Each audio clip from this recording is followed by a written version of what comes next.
I want to get started with it because, as usual, I always end up with fairly lengthy presentations. And at some point, I thought what I might do is not have a presentation at all. But it's kind of hard to relate to some of the things I wanted to share with you without some imagery. Some of the images I'll go through fairly quickly, and then at times I'll slow down so we can maybe focus in on a few things. So first, I'd just like to say this photo on the left was taken about 10 years ago. This was taken recently, and for some reason, all my Capilano photos are all of me with messy hair and my sunglasses on my head. So I just want to know that's not the first time that's happened. This fellow here is my father. He's a geriatric psychiatrist. He's the one who got me interested in all of this stuff.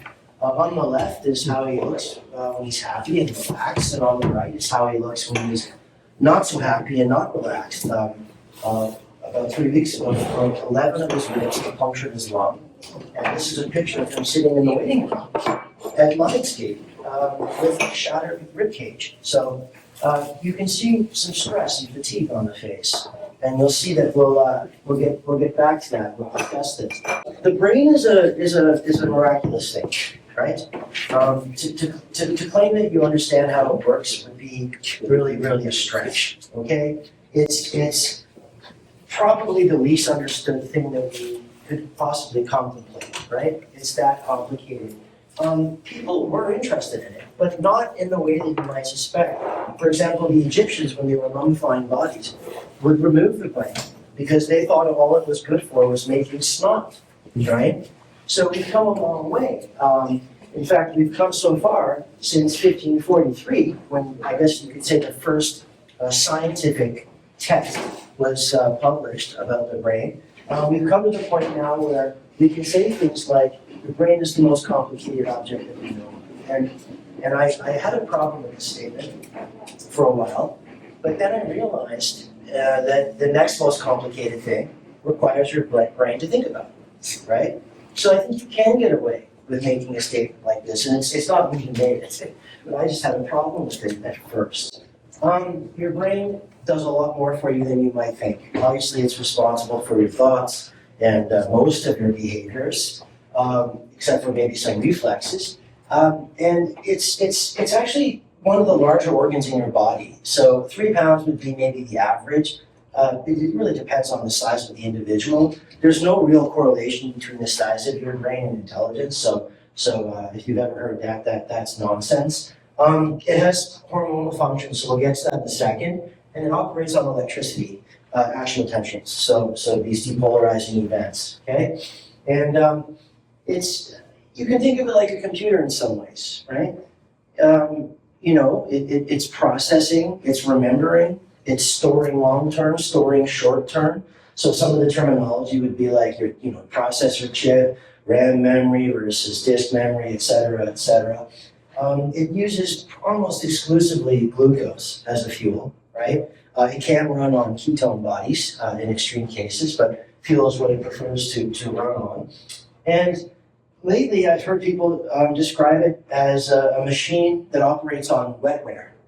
And I mentioned this in a class, I think, yesterday. But the idea is that your brain is bathed in this soup of chemicals.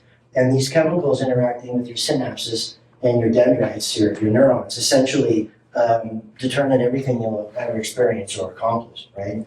So to say that it's a profound statement, this is the number of possible connections that the neurons in your head could make. That's a big number. It's the biggest number I think exists, period. I think the next biggest number is infinity, right? So that's Google. And this is called El Capitan. It's the most powerful computer as of 2024. And it pales in comparison, okay? In terms of its capabilities, it's not even close, right? So to say that it's the most fascinating organ, I certainly believe that it is. So instead of using, I guess silica chips, we use synapses, right? Hence the wetware, and what you're looking at there is blown up neuron, right? So these are some of the earlier images, high quality images of neurons.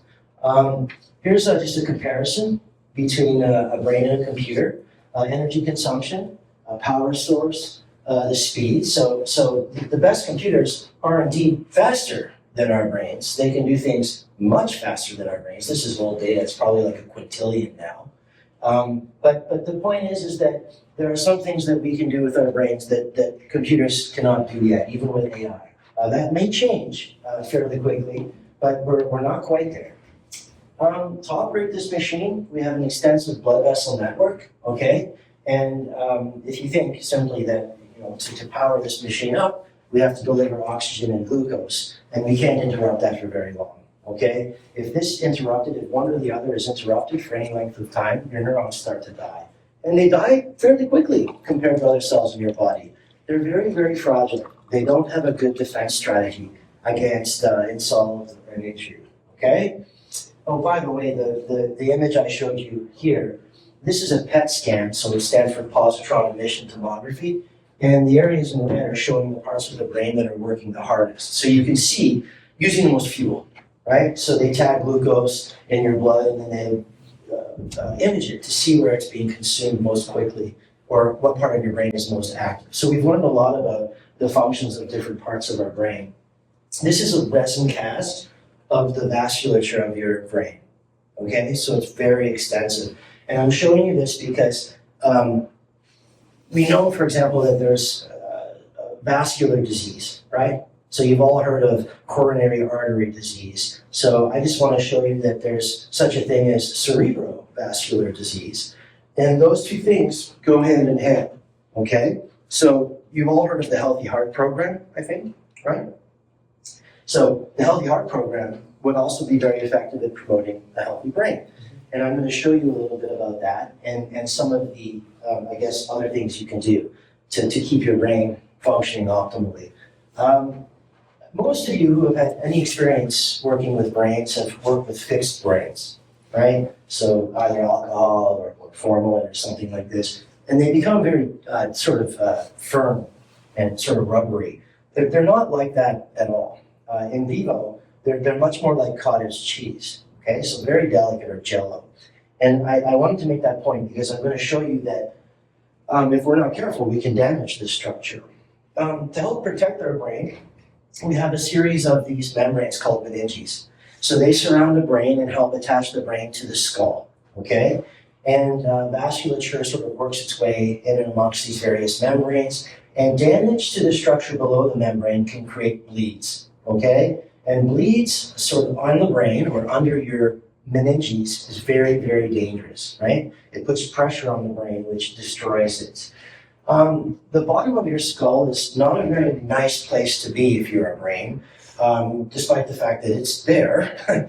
There are some features that are extremely jagged and rough. This is called the sella turcica, and there are features of your ethmoid bone, like the chicken's cross, the crista galli. These are very pointy, sharp bones that your brain is sitting on top of, okay? And it's these very structures that often damage your brain when you have a head injury. So often it's the own structures of your skull that are cutting up or lacerating your brain when you bang it, okay? Different regions are specialized for different functions. We know this from using things like PET scans and also imaging people that have had strokes or head injuries. We can see what happens if a certain part of the brain is missing, right? Therefore, we can figure out what it's responsible for. Everyone, I think, is familiar with the idea that as you get older, things tend to deteriorate, right? It's not a very positive thing to say, but we all know that it's true. So cerebrovascular disease and Alzheimer's disease, and then the two together, you'll know we are differentiating between the two. So Alzheimer's disease is associated with protein plaque buildup, okay? And it's sort of more located in the hippocampus, which is your memory and emotional part of your brain, okay? Cerebrovascular disease can really be anywhere, but that's basically your atherosclerosis or arteriosclerosis of the blood vessels of your head, okay? Now, as you get older, the likelihood of having these things tends to increase, right? If you make it past maybe 85, meaning you're not dead yet, you might be okay. That's not to say that you won't have a normal reduction in processing speed memory, and I guess cognitive function in general, okay? So that's a normal feature of getting older, sort of things slowing down a little bit. Not a loss of intelligence, just a loss of speed, okay? So that's worth noting. So we'll differentiate between these two. The brain, despite its, I guess, weak links or it being fragile, does have some tricks, right? First of all, there's a significant number of neurons and even a larger number of connections. So it's incredible. This should be 10 to the 103, right? So enormous. Redundancy, there are different regions of the brain that can sort of pick up the slack if one gets damaged. So you can do quite a bit of adaptation. There's some neurogenesis, right? It's very limited, but there are some regions of the brain where you can actually produce new neurons. The hippocampus would be one of them. There are some antioxidants that help protect against oxidative stress, although the neurons in particular are extremely susceptible to oxidative stress, and growing new blood vessels, et cetera, et cetera. So it does have some abilities to repair itself and sort of adapt to the challenges we face throughout our life. Now, some of you probably start to read this without even noticing that it's complete nonsense. Your brain can make sense out of this. If English isn't your first language, this would probably be a more challenging test. But if you're familiar with a language, whatever that language may be, you can literally garble it up. And your brain will make sense of it because of its previous experiences. This is not something that you have to think about. It does this for you. So my point with this a slide like this is that your brain is doing a lot of things for you that you're not aware of, okay? And this is another example of your brain playing tricks with you or filling in some gaps, right? So the brain fills in holes. So you know, if you're missing some information, your brain will substitute it for what it would expect to find there, okay? And we can call that, I guess, your perception or reality. This is a young brain, right? And this is an older brain. This is a normal older brain, okay? And you can see that there are larger gaps between what are called the sulci. The elevated portions are called gyri, and the valleys are called sulci, okay? So this is a normal deterioration or change in your brain over time. I'm going to show you that there are some things you can do to slow down some of that progress. I thought I would just show you this image because when I'm explaining that your blood vessels can repair themselves, we've seen this in other tissues. I just wanted to draw to your attention that this too can happen in your brain, right? This is a blood vessel actually, a red blood cell leaking out of a capillary. So this is how our neurons are getting their nutrients, okay? This is an image of a healthy brain and then an inflamed brain, okay? And you can see that on the left, there's significantly less mass, okay? So when you have Alzheimer's disease, your brain becomes less dense. There are literally holes in different parts of your brain. It becomes more like Swiss cheese, okay? So we've gone from cottage cheese to Swiss cheese. The hippocampus, I mentioned, is the part that's really important for your short-term memory. And most of you know that memory tends to go as you get older, right? So that's not the same thing as your IQ or your ability to learn or unlearn something, right? It's the memory that seems to go. And there are some things you can do to stave that off. There's a chemical called BDNF, which helps stimulate neurogenesis in the region of the brain that tends to deteriorate with Alzheimer's disease. The best way to stimulate your BDNF levels is with exercise, something that I don't get enough of. This is a picture of your hippocampus. The dentate gyrus is one area in particular where you can get quite a bit of proliferation, okay? So that is telling us that there's an opportunity to have some sort of intervention between this loss of neuronal density in this region of the brain that is so important, okay? So keep that in mind. Just a couple quotes about the brain that sort of tell us that people have been contemplating it for quite some time. We've known that it is extremely complicated or vast. Diseases that affect this extremely complicated organ, some of them I'm sure you're familiar with.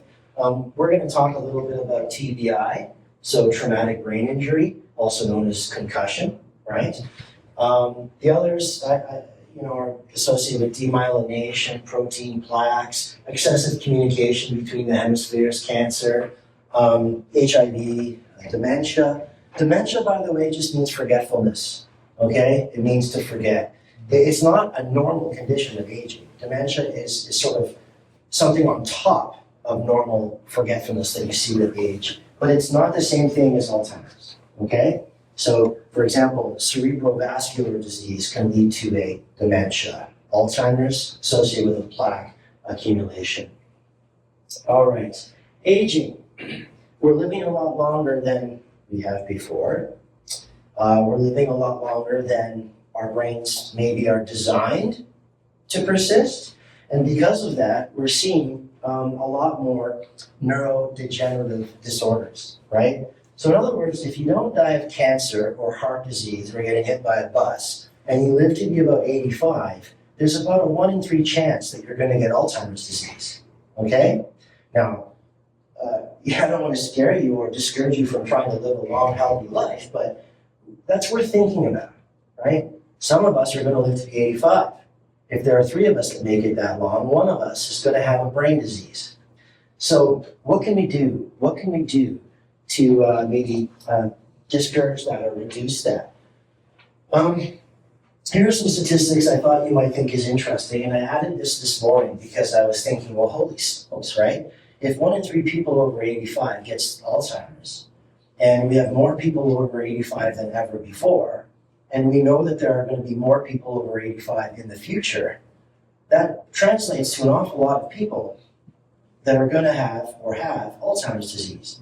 So if you take a third of the Canadian population, so this is in 2046, so that's 21 years from now, right? There are going to be 2.5 million people that are over 85. Let's just call it 3, okay? So that means we're going to have 1 million people with Alzheimer's disease cruising around when you guys are about 40 or 45.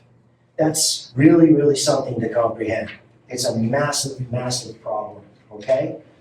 Just some statistics. I really thought this was cool because Sweden and Finland are next door neighbors. And you'll note that they're nowhere near each other in terms of Alzheimer's rates. I don't know why that is.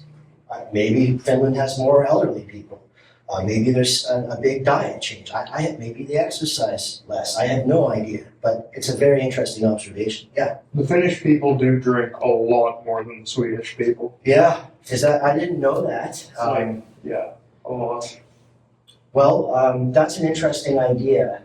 I'm wondering why some of the other countries that tend to drink a lot are maybe not there. I guess some of them are. Maybe we don't have data from some of those countries. Sweden is much like British Columbia. Mm-hmm. If you go there, I mean, a bottle of wine there is probably the equivalent of about $22. Whereas, if you cross over into Finland, I mean, and in the Netherlands and Denmark, you can buy the same bottle of wine for about €3. So the idea might be that it's alcohol related, and that's good. If you guys are thinking that way, it means you know something about your brains and what your brains don't like. And we'll talk more about alcohol in a minute. But it's interesting. I guess the main take-home message here is that there are things that you can do. Like these people cannot be that genetically different from these people. So that must mean there are behavioral choices or things you can do to change your risk of Alzheimer's. That's how I look at it, right? And that is very encouraging. So what are the lifestyle factors? This woman, I don't have any of her quotes handy, but her quotes are fantastic. They more or less are, aligned with don't worry so much, take it easy, enjoy your life, try not to stress, eat good food, have lots of friends, get a dog or a cat. All these things you might suspect make people happy, right? She was a very joyous elderly woman. She wasn't one of these people that wished she was dead. This is just a very similar graph to what I was showing you earlier. It's just giving a picture of what I was trying to explain to you, okay? So this is something we need to pay attention to, and what happens between this and this in terms of our behaviors or choices is extremely important. And I'm going to show you about 8 things you can do, meaning 8 choices you can make to significantly reduce the likelihood of ending up in a bad state. The money problem. Money, money, money. Canada's healthcare system consumes a large sum of money each year, and it's going to consume a lot more in the future. Alzheimer's is a very expensive disease to manage, right? And it relies on a very large taxable population. We are not the pyramid that you used to see. There are more and more older people compared to younger working people. And this is going to create a serious cash flow problem for the healthcare system. So we're going to have a lot of people with Alzheimer's, and we're not going to have as much money to manage them. So if that's starting to sound like a nightmare scenario, it's because it is, and not enough people are talking about it. Excesses. So what are some of the decisions you can do? I'm going to show you about 8. So you'll see that, your exposure, sort of the environment you're in, how stressed you are, having too much sugar or diabetes, not having the right nutrients or insufficient exercise, and being obese is probably the single greatest risk factor. And about 34 to 50% of North Americans are considered obese now, okay? And that number is increasing in North America and increasing very rapidly in other countries with very large populations, right? So what can we do to stay healthier longer? In other words, enjoy the quality of our lives towards the end of our lives, right? So this is something that my dad actually developed. I remember when he was doing this, his question was basically, there's a healthy heart program. Brain disease is going to be a bigger problem than cardiovascular disease. Why is there not a healthy brain program? And as he was sort of studying this, he's a psychiatrist, so he knows his brains. And as he was studying this, he sort of realized that all the same things that would be good for your heart, except for maybe a couple, are also good for your brain. So he really started to develop this idea. One of the things is safety, right? So when we say safety, what do we mean? We mean not hitting your head, okay?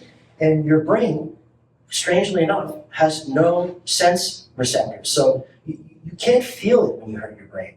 Yes, you can get a headache, but that's vascular, right? So when you damage your brain, like when you have a stroke, you don't feel it. When you are doing something that's bad for your brain, you don't feel it, right? So that makes things even more complicated. We've known for a long time that big blows to the head are going to cause big problems, okay? Muhammad Ali wasn't known for getting hit very often, but he still ended up with a whole slew of neurodegenerative disorders, I would think, partially related to his career or his pastime, okay? This sort of thing you see on television daily now. You can watch this while you're eating your dinner at your favorite restaurant. These are people that have sustained massive amounts of brain damage. And you see this sort of posturing with the arms coming up like this when someone's unconscious. That's really bad, okay? This person's never going to be the same. So the idea that we can watch two people beat each other's brains to death while we're eating our supper and that this has become commonplace is really, really grotesque, actually, right? So my dad and I, we used to write papers together. And one of the papers we wrote was about this idea that you don't have to have a really big blow to your head to damage it. A number of smaller concussions, a number of subclinical concussions, right? Meaning ones that you may not even pay attention to, can summate over time and increase your risk of Alzheimer's disease, okay? I was surprised to learn this. Look at the different neurodegenerative diseases there are that are correlated with having impacts to your head, subclinical impacts, okay? So what does this look like?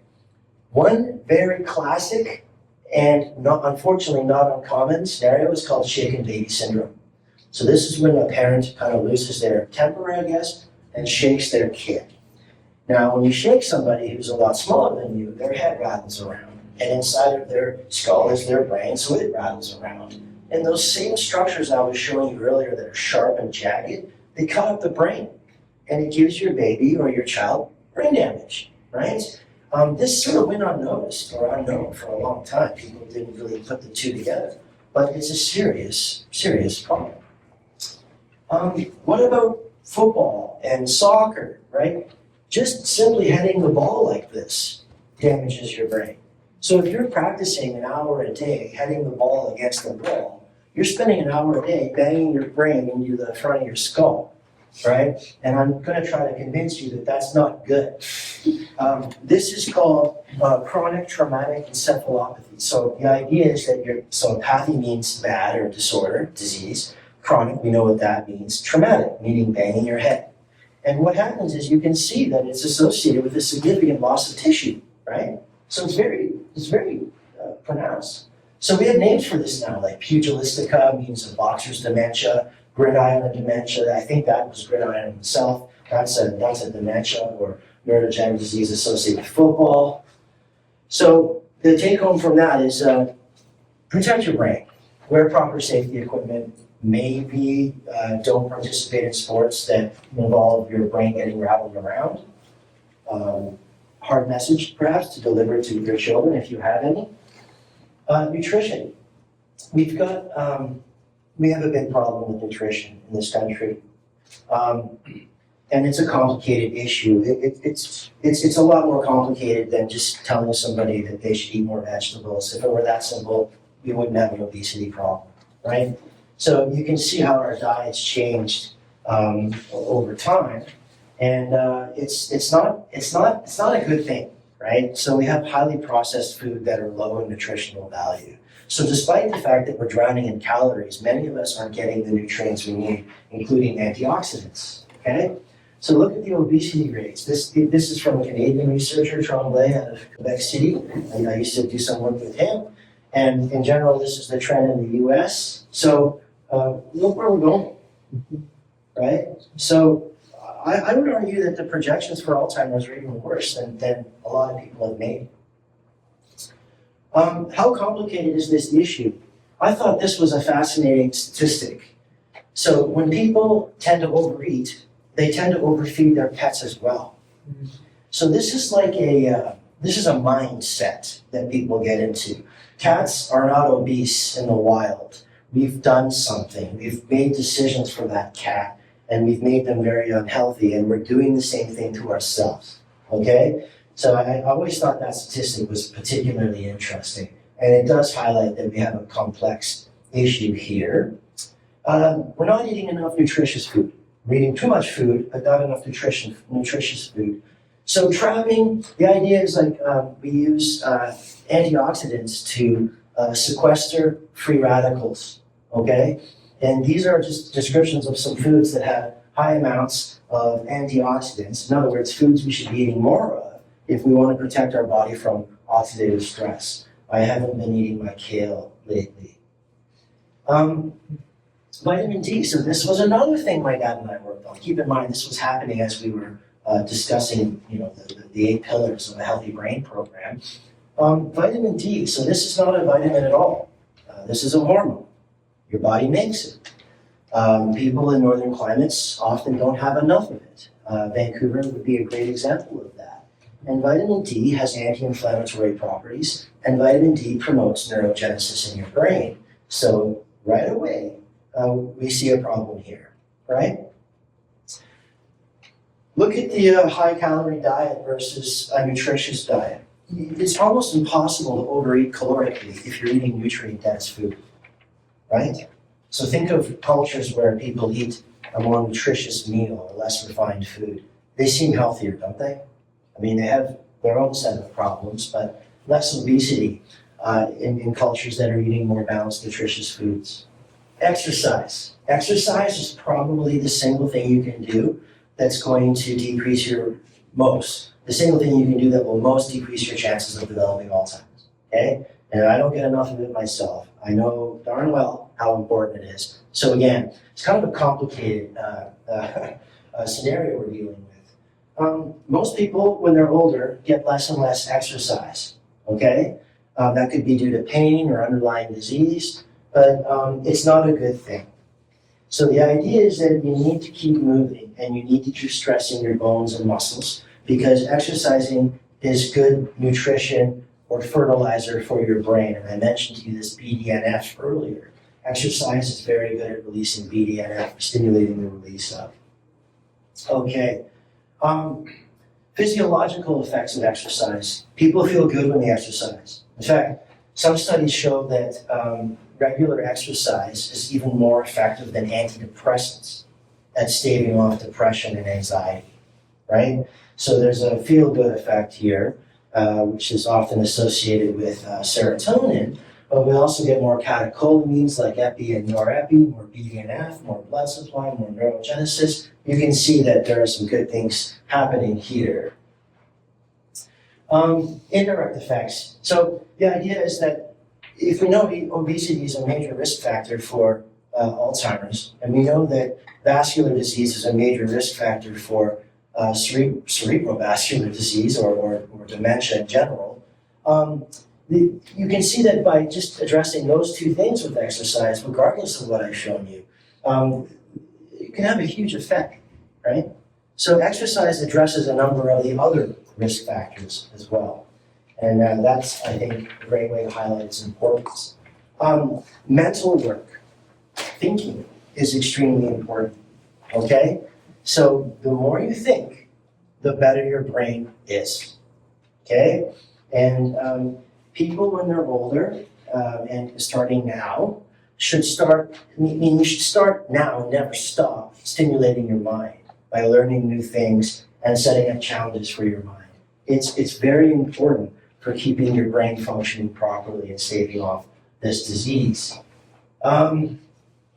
What happens when you're doing this kind of thinking? You restructure your brain. When you learn a new skill, you are actually reorganizing different tracts in your brain, okay? And this process of pruning and remodeling, reorganizing the configuration of your brain is very good for it, right? You're all doing that right now, even just by being here and listening to this. So nicely done, right? The boob tube. I would call, so a bobo in Spanish, I believe, means an idiot, like Bobo the clown. And I always like the name boob tube for the television because I really do think it stupefies people. Your mind is not active when you're passively watching the boob tube. And this is one of my favorite photos. This is a picture of somebody entranced by a television. It doesn't seem like there's a lot going on in there. This is a healthy child that's watching the television. This is a kind of stupefaction. It's the opposite of mental exercise. You've probably heard that staring at a blank wall stimulates your brain more than watching the television, and that's true. How much television are we watching? Way too much.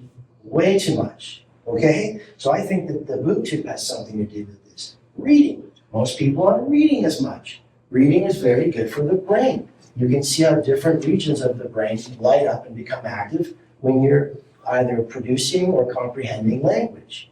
Okay? Reading out loud is even better for your brain. Reading in a language that's not your first, even better for your brain still.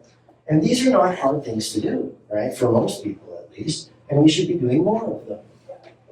Some of the longitudinal studies, this means that we're sort of measuring a population over a very long period of time. And because we were able to do that, we were able to sort of see how the brain changed in these individuals over time and how it was correlated with things they were doing and weren't doing. So if you kept challenging yourself mentally, that was associated with a significant reduction in loss of neuronal density, right? So that's a kind of a powerful message, I think. So you got to stay active out there. We have this culture where we work, stress, and then we sort of aim for this magic day when we don't have to do anything anymore or retire, right? And I love this quote because you see this in individuals, very high-functioning individuals. When they stop work and just start hanging around on the golf course drinking margaritas, they deteriorate very quickly. So I would argue that retirement is probably the worst thing you can do for staving off Alzheimer's progression. So that's something to think about. Maybe find a job that you like, that you can do your whole life, so you never have to stop it, right? Okay, sleep. Sleep is a big deal for the brain. The brain repairs itself, restores itself. reboots itself, consolidates information. Your IQ is correlated with how much sleep you have or how sleep deprived you are, right? So it's a very important process. Not everyone needs the same amount, but everyone needs the right amount for them, okay? The light bulb might be responsible for why we're all sleep deprived. The statistic I heard is that prior to the light bulb, people on average slept 20% more, okay? So we have this culture where sleep is sort of a weakness, right? Telling people you're tired and you need to go to sleep in some cultures is sort of a weakness. Get to work, right? Quit resting so much. And this is a picture I took while on a motorcycle trip with my dad, and it says as much, right? This is not good. This programs your brain to think that sleep is bad, and it's not. It's necessary and very good. How do you define healthy sleep? Well, there are a number of ways of doing that, but basically getting into a deep sleep and a number of REM cycles, okay? So there's a whole discipline about sleep hygiene and how to get the best quality sleep, and we don't have time to go there today, but I just want to suggest to you that you might be sleep deprived, and that a better quality sleep would be good for your brain, okay? Here are the numbers. I kind of regret putting this here because people really vary. Some people need only 4 hours, some people need 10, right? It's a huge variance, but let's just say the average is about 8, and most people aren't getting it. How important is sleep? Well, it regulates a number of your endocrine functions, and we'll talk very briefly about that in a second. But all of these major disasters were associated with sleep deprivation, right? So being tired is dangerous. Not just for your brain, but for other people, right? Very, very big problem. What about naps? Different sort of arguments can be made about naps. The guy who invented the light bulb, Thomas Edison, was probably the most famous napper of all time. Isn't that ironic? That the guy who caused us to have 20% less sleep was sleeping all the time. Well, not all the time, he was working a lot too, but he valued his sleep. I think that's kind of an interesting story, right? Endocrine system, very complicated indeed. The one endocrine chemical or hormone that I'd like to focus on today is cortisol. So that's coming from your adrenal gland, and it's a dangerous hormone. It's not meant to be elevated for long periods of time. We all, I think, are familiar with what hormones are at this point, so I guess I don't need to explain. But this is your stress axis, okay? So there's a relationship between your brain, meaning your cortex and the more primitive parts of your brain, like your limbic system and hippocampus, and your adrenal gland. So we call this the axis, and I'm trying to inform you today that we have a dysregulated stress axis. Most of us are way too stressed, and we're chronically stressed, right? We are sick with stress. So we have to learn how to manage that better. What's the problem? Cortisol breaks down your tissues. That's, some of you might wonder, well, why do we have it? Well, in small doses or acutely, it's a very good thing. It's necessary for life, right? It's what allows you to adapt to stressors, yeah? But when it's chronically elevated, it eats up your neurons. It causes your neurons to die. So a great way to end up with neurodegenerative disease is to have chronically elevated cortisol levels. That's something you can manage, right? So that should be encouraging. What are some of the anabolic hormones? There are a lot. I'm pointing them out because estrogen and testosterone, well, here's your vitamin D, and testosterone, these tend to diminish as we age. And they're vascular protective, which means they're neuroprotective, okay? Yes, they're associated with cancer, increased risk of it, but reduced levels of these are associated with cognitive decline, okay? So having your hormone levels managed as you get older is important. So here are the chronic diseases that are most common, at least in North America, and I wanted to sort of highlight that all of these particular diseases are associated with neurodegenerative disease. So your underlying health problems and how you're managing your underlying health problems is a very important component brain health. Okay? Disease. Basically, it means when you're stressed for a long period of time, your body can no longer compensate and you get sick. The brain is particularly sensitive to it. And I can show you some more images later if you want. Life expectancy. We're going to have more chronic diseases as more and more people get older. And I just showed you that those chronic diseases are related to neurodegenerative disease. So again, we're going to have bigger and bigger problems. It maybe should scare you a little bit, but maybe motivate you to try some of the things that I'm suggesting, even though it's maybe easier said than done. Here are the common chronic diseases that I was showing you. These are sort of maybe the most common reasons why somebody would go to the family practitioner. Okay, all of these are associated with increased risk of dementia. Right? So how well managed are these various conditions? It depends on where you live and I guess how proactive you are. So disease care system. Canada's system is disease care. It's not healthcare. We don't invest much energy or money in keeping you healthy. We sort of do it in a reactive way. We are not proactive, right? We wait until something breaks or until you get sick, and then we try to fix it. And I would argue that at that point it's too late, okay? So we need to have a sort of a big shift in the way we think about disease and how we try to manage it. Substance abuse, on the rise. This is really frightening, right? So look at just what's happened in the last few years. Skyrocketing.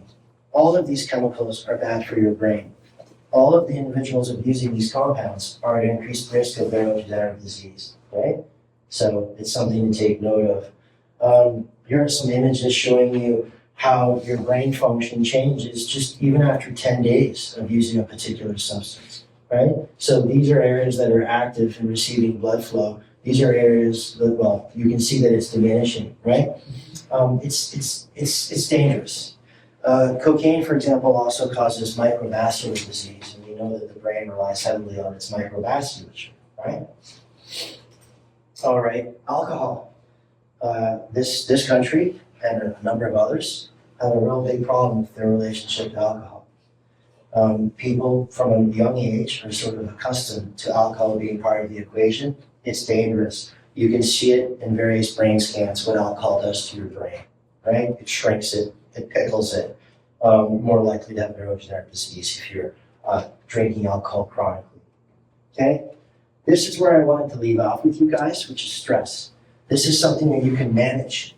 This is ultimately a decision that you make. There are certain types of stress, right? There's good stress and there's bad stress. And what really differentiates the two is your attitude or your thinking patterns about those stressors, right? There are certain types of stress that we all know are inevitable, like death of a loved one, moving, standing up and talking to a group. This causes a stress response, right?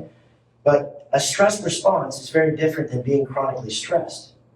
We're meant to have a stress response. We are not meant to be chronically stressed, okay? Damages the brain. So if you can't get yourself out of a stress state, you get exhausted and you get dis-ease, right? You're not at ease, you get sick, right? And if you don't correct that, you will eventually die or die much more quickly. I always like to tell students about this relationship. This is the zone, right? You want to stay in the zone, meaning your performance is going to be related to a certain amount of stress, right? Your optimum performance. So you need to be sort of aroused or switched on enough, but not overstimulated or overly stressed, because then your performance with respect to everything, including your health, drastically deteriorates. So I always like to tell students, how are you going to organize your life or your studies to ensure that you're in the pocket, so to speak, that you're at the sweet spot where you're functioning optimally, right?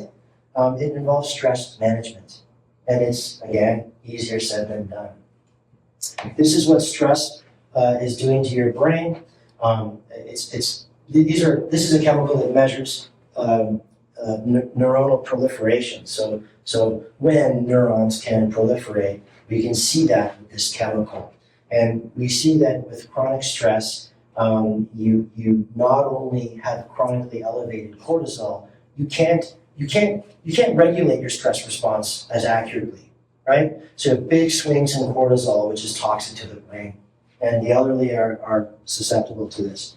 People that exercise are less susceptible to this, okay? Stress management, just some statistics. This is really unfortunate. This is the number of people that report feeling stressed, so depressed or anxious. These are common psychological disorders associated with chronic stress, right? And this is increasing very rapidly, okay? This is dangerous. It's unfortunate. So what can you do to minimize your stress? A number of things. Some of these quotes are really nice. The one on the left I thought was really quite powerful, meaning you kind of make a decision of how you're going to react to something and what you're going to try to hang on to throughout your life, right? This is a poem that a lot of people recite at night, and it's basically the message I get from this is just go to bed happy and let it go, start fresh the next day. Don't drag a bunch of baggage along with you through your life. This is not the idea. There are a lot of people that say things like this. I just want to be happy. I just want to do what makes me happy. That doing simple, pleasant things doesn't make people happy in the long term. Having a purposeful, meaningful life makes people happy in the long term. So just hanging around with your toes in the sand isn't going to cut it, right? When I'm talking like mindfulness is very different than thoughtlessness, okay? Mindlessness and mindfulness are not the same thing. Deliberately quieting the mind by doing certain things is very good for the brain. And the Harvard School of Health was the first to sort of come up with this idea that deliberate concentration on something for 10 minutes a day has marked effects on your stress response. So now what? Well, I meant for this talk to be encouraging. So your sense of community is extremely important, right? That could be religion, that could be anything to do with supporting your community. That's very important. The decisions you make, your attitude, which is programmed into you, and you can change that, right? And letting things go. So the take-home message here is that some people are just really lucky. Keith Richards has got to be 80 years old now. He's not known for doing any of the things I suggested to you are good for the brain. He doesn't have dementia. But what he is a rolling stone. And that expression says a lot. If you keep busy, mentally and physically, you're going to be a lot better off for it. And that was it. That's what I wanted to do with you guys today.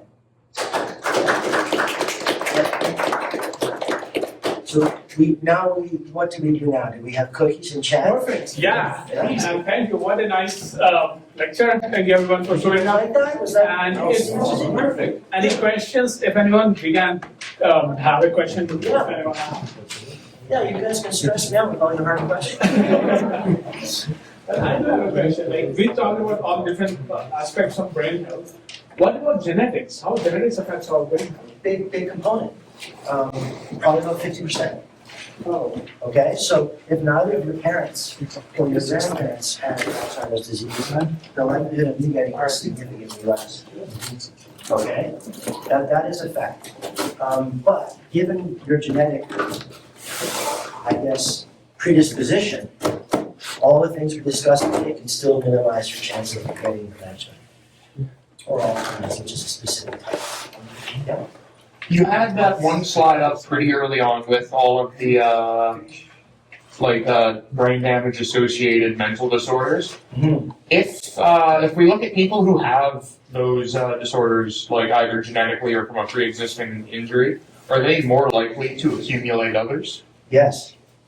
Yeah, when you damage your brain, especially when you damage the frontal cortex, which is your decision-making suite, you tend to do less of the things that are good for your brain, including, impulsive behavior, drug use, not getting care for your pre-existing chronic diseases, et cetera, et cetera. So yeah, brain damage is associated with more brain damage, unfortunately. Yeah, it's a good question.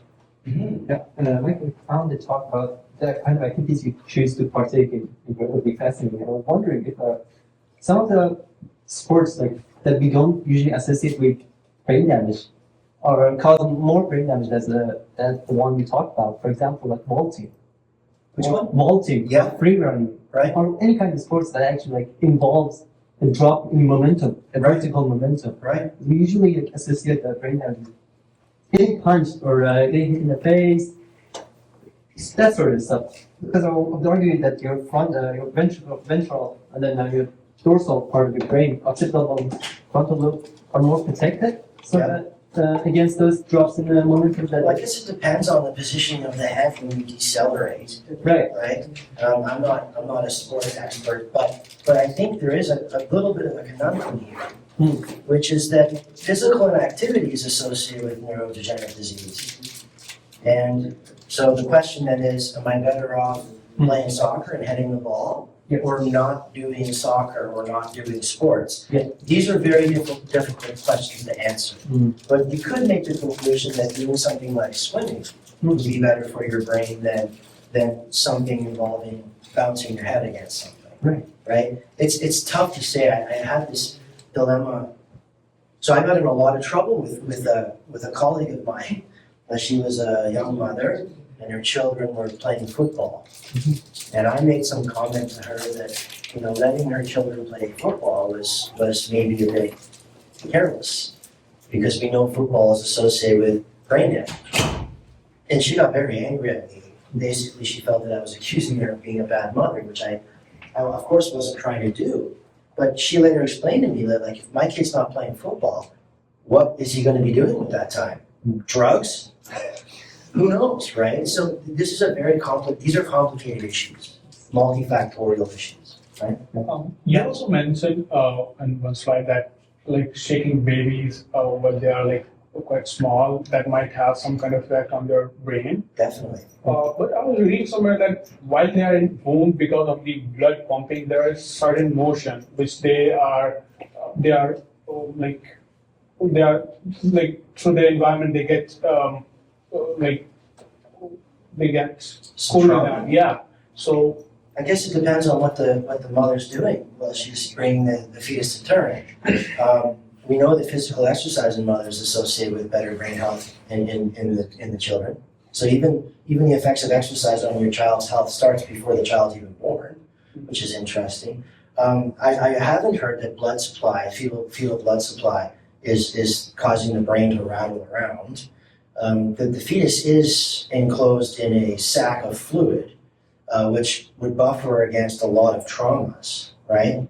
I'm sort of not thinking that the fetus takes on too much trauma when in utero, or I guess you don't have to say that if we're talking about a fetus. Does brain health has anything to do with like your geographical location? Does it have to do with your, Like where you're living. So for example, if you're born in a certain place, would your brain be healthier if you're living there or if you're moving somewhere? yes. For example, children that are born in the United States now are going to have much greater risk of brain deterioration than people born in places where there's a better sense of community, where there's less television watching, where there's more activity, where there's better nutrition. And some areas, unfortunately, are very polluted. And we know that toxins and quality of water, air, food is linked to neurodegeneration. So like, will it matter if you're moving like across the continents? Like for example, I did someone like Asian here. So does that affect it? Really? Absolutely. So, for example, certain countries like in Asia are associated with a very different suite of chronic diseases. Like even with a cancer, for example, a certain type of cancer might be much less common in one place than the other. And when those individuals relocate and sort of take on the customs of the new place where they're living, their risks of these types of new diseases increase drastically. So there's a genetic component and very much a lifestyle component. You can't do much about your genes, but you can make decisions about what happens next or how the environment is interacting with your genes, right? So yes, your environment plays a role in your brain health. Right. You mentioned earlier the boob tube thingy. Like with the recent rise of like more parents relying on iPads to pacify their kids, and with like the rise of very, I guess you can call them brain rots, like very fast, very violent, flashing videos and such. How soon do you think it will take effect in the children? I think we're already seeing it. Already seen? Young people, teenagers, young adults are reporting increased rates of depression, anxiety, ADHD, you name it. People's brains are not better off because of growing up with a screen. Right. And we're already seeing that. Yes. What I will say though, which is very interesting, is that actively watching something, like searching something on the internet, actually requires a lot more mental horsepower than staring passively at the boob tube. So actively watching a program that you're really interested in, you're trying to figure out, is very different than just lying there pacified by a bunch of sounds and noises. They're very different. So surfing is better than watching TV, but it's still worse than playing with your friends and interacting with your parents, for sure, right? So we'll see. It's gonna be interesting out there over the next 20 years. You guys are lucky to be young. You're gonna get to see it all. Yeah. I have a last question. So I was reading about the projections of Alzheimer's disease. Like there are many studies show that after, like for 20 years, the number of patients is doubling. But there are some other studies which suggest that overall people getting affected by these kind of neurological diseases, it is diminishing day by day, like year by year. What do you think about that? Well, there are some neurological diseases I imagine are decreasing. So ones that are associated, let's say, with not managing your hormones, ones that are associated with not managing your other chronic diseases. So there are facets of your health that are improving. For example, heart disease is the risk of dying of heart disease is actually decreasing, right? So things can move in the right direction. And I don't mean to suggest that we haven't made any improvements with respect to all conditions that affect the brain. But the idle mind, the untrained brain is dangerous. Yeah.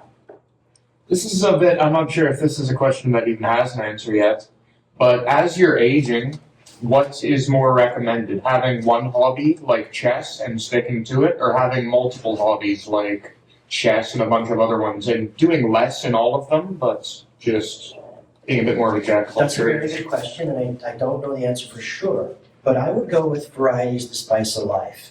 And by putting yourself in unique or novel situations, that's very stimulating.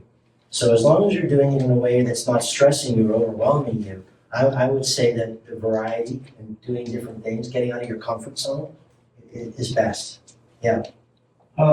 Very similar to that. My mom likes to read books, but my dad likes to play video games. Yep.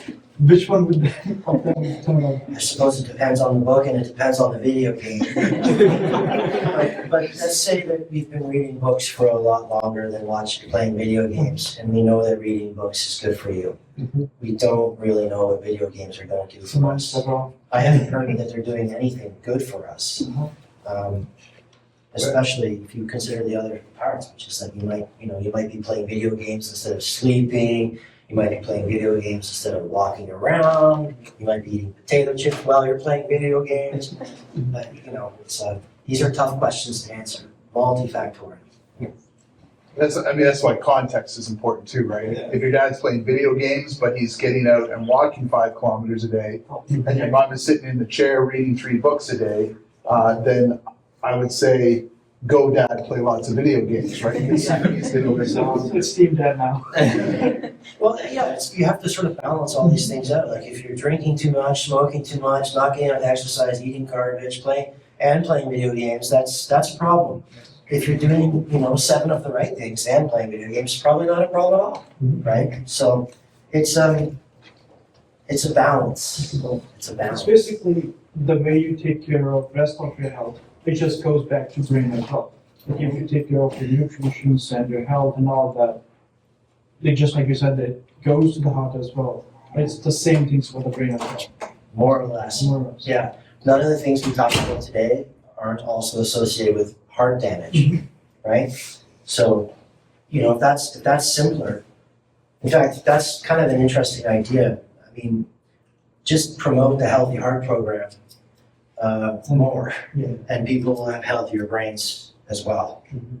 Yeah, I found a reel where like the audio was just a beep sound at 458 hertz, and it said like this calms your mind, and it did. So how does that work? Focusing on anything, any one thing, focusing your attention on any one thing will calm your mind. I know there are some theories about different frequencies that are supposed to be calming. One example that I know is true is heartbeats, I should say. If you listen to your own heartbeat, that's very calming. And the theory there is that, that's all you heard for the first 9 months of your existence was that soothing. So that's one type of sound, for example, that people focus on, their stress levels come down. Music, I mean, there are a lot of different tones and frequencies in music. Music's very good for the brain, right? So it doesn't have to just be one frequency. And is A440 or the magic frequency that sometimes people talk about, is it better than the others? I have no reason to believe so. I have never read anything compelling about that. Would your brain be able to distinguish between your own heartbeat and discern between the sound of your own heartbeat and the others? I'm sure. I mean, I'm sure. Like when you're listening to your heart rate with a stethoscope, it's quite a different experience than when you're in a bathtub, for example, and put your fingers in your ears. So we hear when sounds that we hear internally kind of resonate with the bones of our skull and ear differently than when we have pressure waves bouncing off of our eardrums. So, it would be a different experience. What's better? I don't know. But Pink Floyd, Dark Side of the Moon, starts out with a wonderful heart rate, so a lot of people like that album. Maybe that's why. What's the takeaway of napping? Like you said that some people are natural interest in cycle, but I've also heard natural napping. Yeah, so the takeaway is that napping, for some people, is very, very advantageous. But napping in a way that disrupts your circadian rhythm or diminishes your quality of sleep at night would not be advantageous. So it really depends on what kind of napper you are. Like my dad can power down anytime, any place, in 10 minutes, just like a robot. Other people, it takes them an hour just to quiet down, and then they sleep for an hour, and then it takes them an hour to get going again. It just depends on the person. Perfect. It looks like we ran out of time, but no worries, we have this room till 1. And feel free to meet new people, make new friends, and thank you so much. You're very welcome. Thanks for having us. And one more thing. Yeah, It's fun to talk about this. It's not something I get to do all the time. Perfect. And for all the people who are here, there's a QR code here on the handout. You just have to scan it, and we need just your name and email so that we know who are here. And there is a surprise gift we'll let you know about after that.